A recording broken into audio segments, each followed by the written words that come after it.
The newest release events just started, and with that comes Hunter x Hunter Volume 2 and Rurouni Kenshin. Both of these sets have been talked about a lot in my local area, with Hunter x Hunter being a fan favorite series, while Kenshin has been talked about more for its competitive viability for the foreseeable future. Today we're going to start off with Hunter x Hunter. As always, we're going to look at some deck lists from Japan, which is celebrating their 2.5-year anniversary, and we can see what they chose to play so you can have a starting point when deck building. As a reminder, there are other cards in this set which you may prefer playing, so if you don't like a specific list or certain ratios, that's completely normal.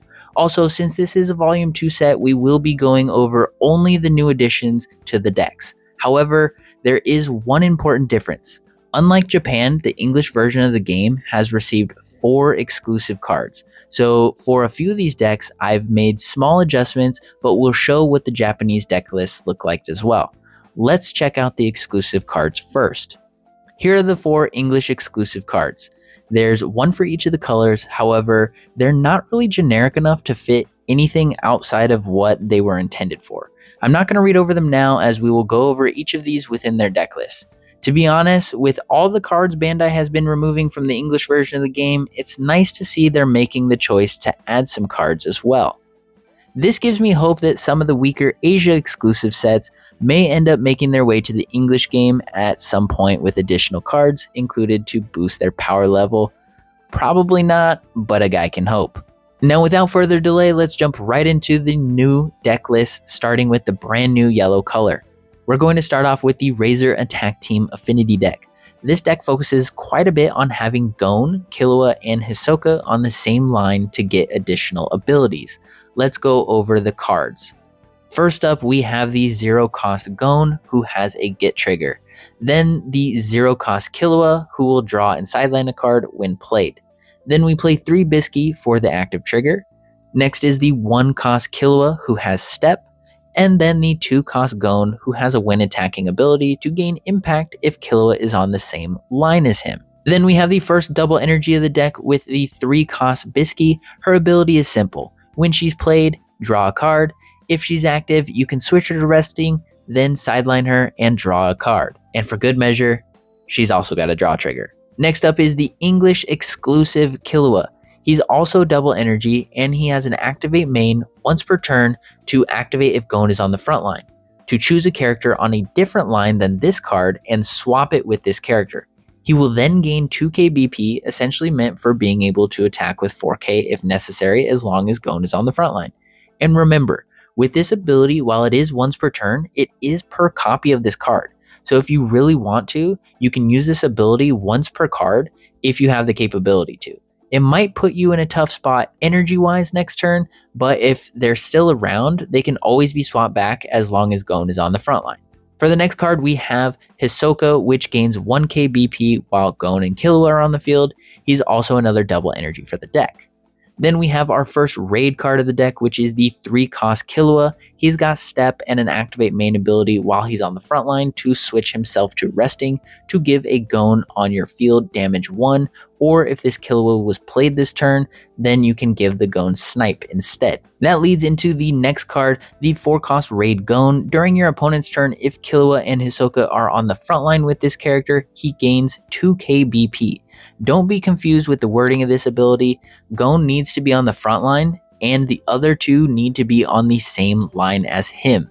He also has a when attacking ability that gives him 1k BP and impact for the turn if Killua is on the same line as him while he's attacking.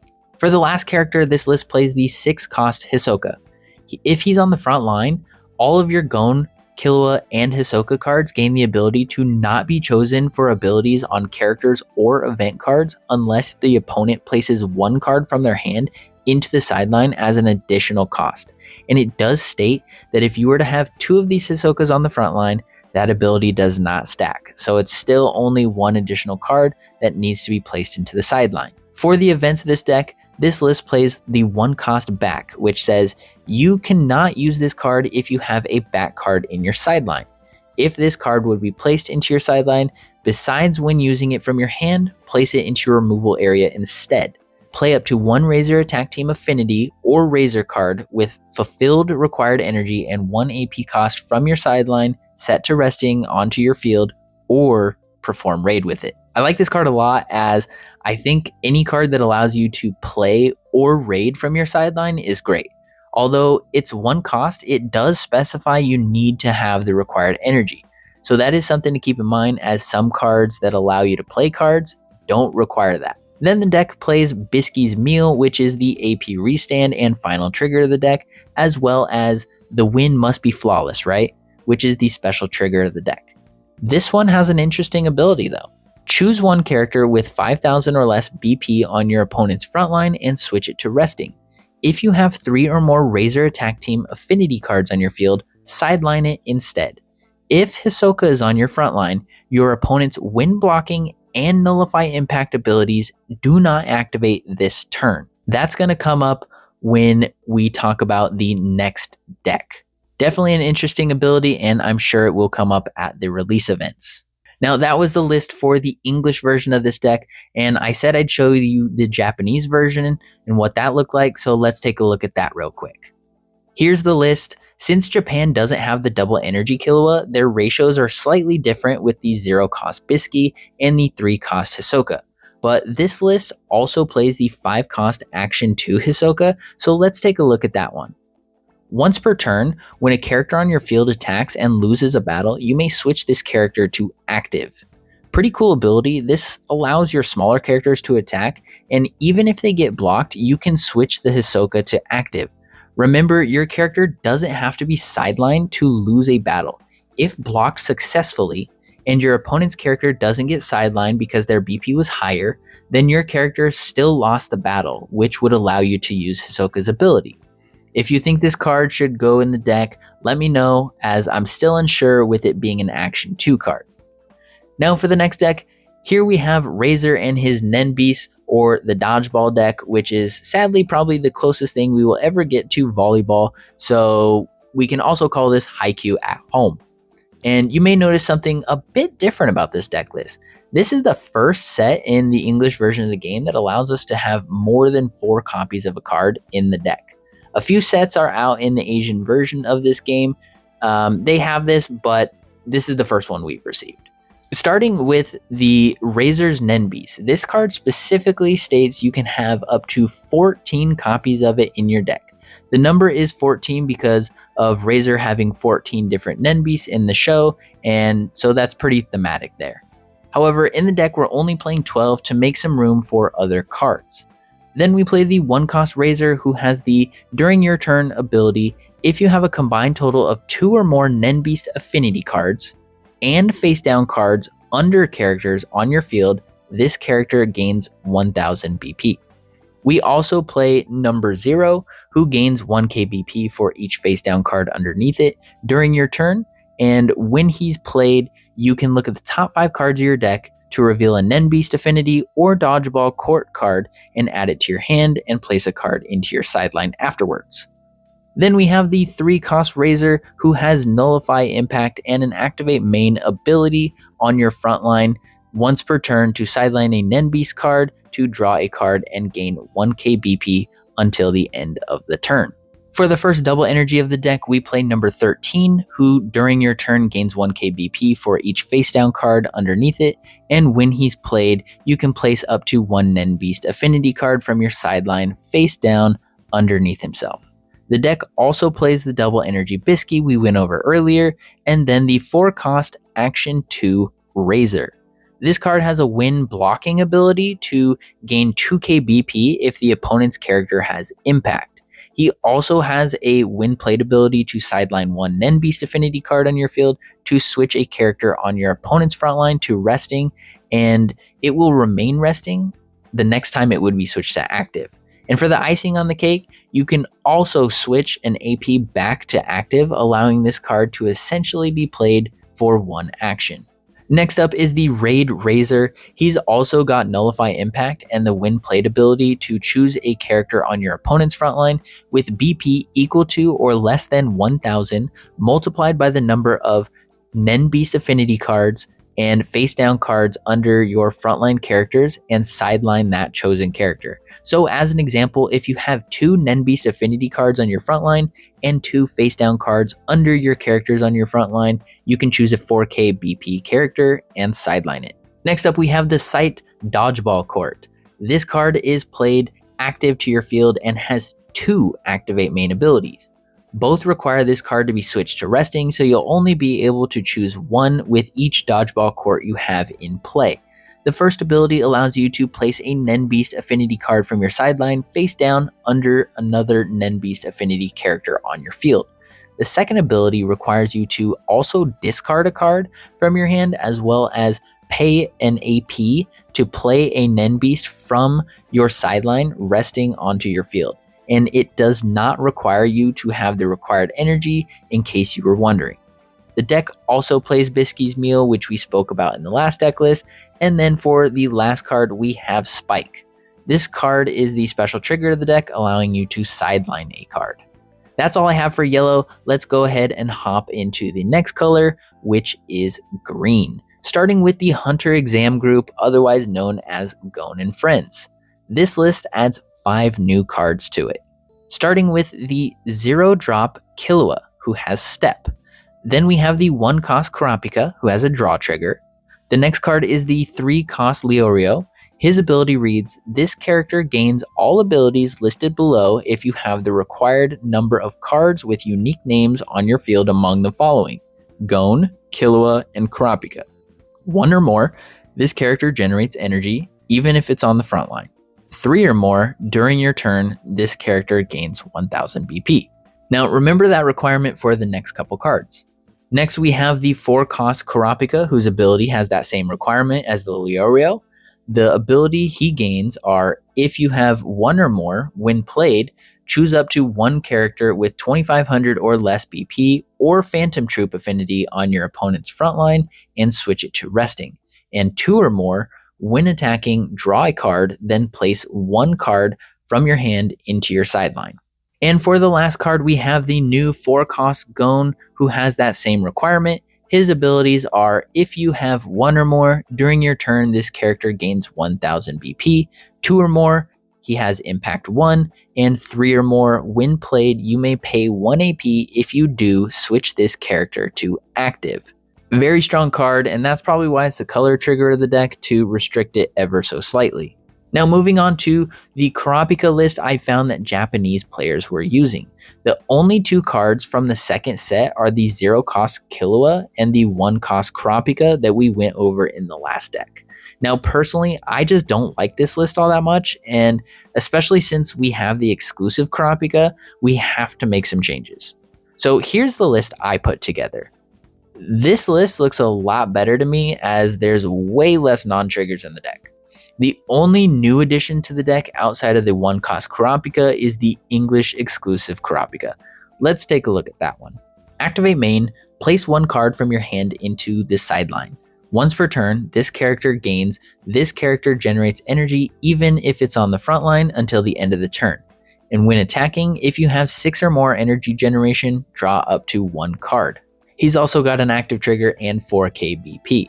Now, I did find an extra list that some players were using that really focused on impact with the 3 Kurapikas that can have impact, as well as the Raid Gon that has impact. However, this list didn't include any cards from the second set, so maybe it can be adjusted in some way.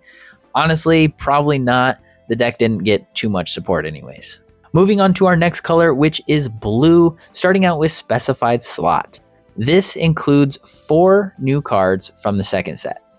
First up, we have the exclusive Gon. He's also the color trigger of the deck, just like the Killua that was previously played, and he also has the same when played ability to draw a card and sideline a card. But this Gon has a when attacking ability to reveal any number of cards in your hand to have him gain BP equal to 500 multiplied by the number of specified slot affinity cards with unique names revealed and on your field. I don't think there's a world where the Killua is played anymore, since this card is just way better.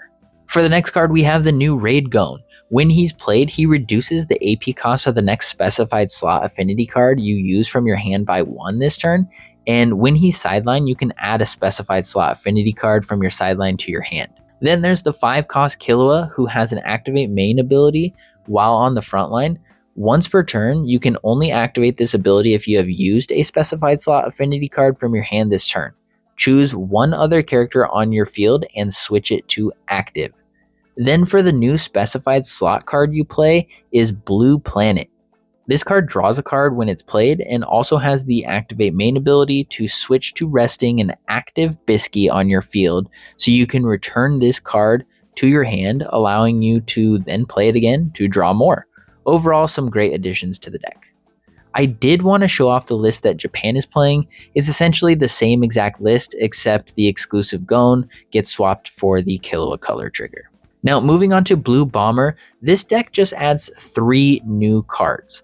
Starting with the 0 cost Sub and Borrow, who can be treated as a 2 cost while in the deck and have a win played ability to look at the top card of the deck and place it on top or bottom of the deck. The deck also plays the new Raid Gon we talked about, as well as the new Team Genthru color trigger, who is also treated as Genthru and has the win played ability to look at the top 2 cards of your deck, place them in any order, and then place any remaining cards on the bottom of the deck. Not too many new additions, but some much needed consistency has been added to the deck. And for our last color, we're starting with the purple Zoldyck family. There are 6 additions made to this deck, and this list is slightly different than the Japan list, as this includes the exclusive Illumi.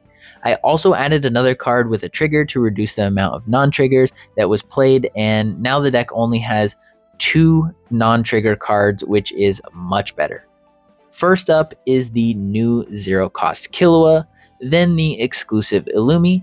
His ability is when this character is raided, choose up to 1 character on your opponent's field. You gain if this chosen character is sidelined, draw a card until the end of the turn. It also states, resolve the raided character's win played abilities and this ability in any order. So the clarification on that is right there, so hopefully no questions need to be asked. The next card is the 2 cost Killua, who on play can choose a character on your opponent's front line and it will lose 1k BP. Then the new Raid Killua, who gains 500 BP on your turn and has the activate main ability if he's on the front line to once per turn, choose one of your opponent's characters. If the chosen character is sidelined or blocks this character's attack this turn, this character gains impact 1. Then the deck plays the new color trigger 4 cost Illumi that has the win played ability that if you have 3 or more other Zoldyck family affinity cards on your field, choose up to 1 character on your opponent's front line, it gains 1000 BP and this character must block your opponent's attack if able until the end of the turn. For the last new addition to the deck, I chose to add the new Hisoka, as his win played ability to make your opponent discard is nice, as well as him having an active trigger helps the deck a lot. I will still show the list that Japan is currently playing. The 1 cost Hisoka was replaced for the exclusive Illumi, and I replaced the Uvogin for the Hisoka since he doesn't have a trigger. Moving on to the final list I have for you today, we have the Phantom Troupe. This deck list only adds 3 new cards. Starting off with the 1 cost Kurapika, you may reveal 1 Phantom Troupe affinity card in your hand. If you do, place up to 1 card with the same card name as the revealed card from your sideline on top of your deck. That is a win played ability. Then we play the new 2 cost Shalnark for the additional energy generation, and the last card we play the new Krollo, who has the win played. You can look at the top 4 cards of your deck, reveal up to 1 Phantom Troupe card among them and add it to your hand. Place the remaining cards on the bottom of your deck in any order. If you added a card to your hand, place 1 card from your hand into your sideline.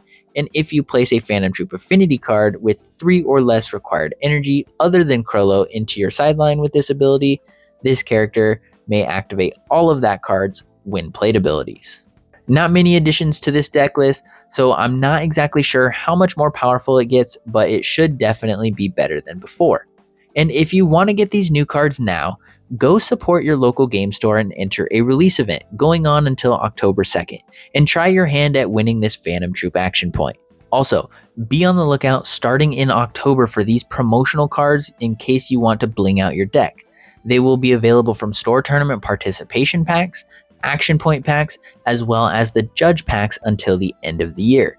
And in case you're wondering how powerful these decks may be within the set for the next rare battle that begin in November, I've thrown together a Hunter x Hunter tier list of what I think will do best. I am by no means a Hunter x Hunter expert, and these exclusive cards could end up giving the decks a much needed power boost, so take this list with a grain of salt. I will say that Kurapika definitely has the highest chance of winning, but that doesn't mean that you can't win with the other decks. But this is just what I think, so let me know down in the comments below if you disagree, and let me know if you'd change any cards in any of these deck lists. I really appreciate all of you watching, and if you're not already, make sure to subscribe for more Union Arena content, and I'll see you all in the next video.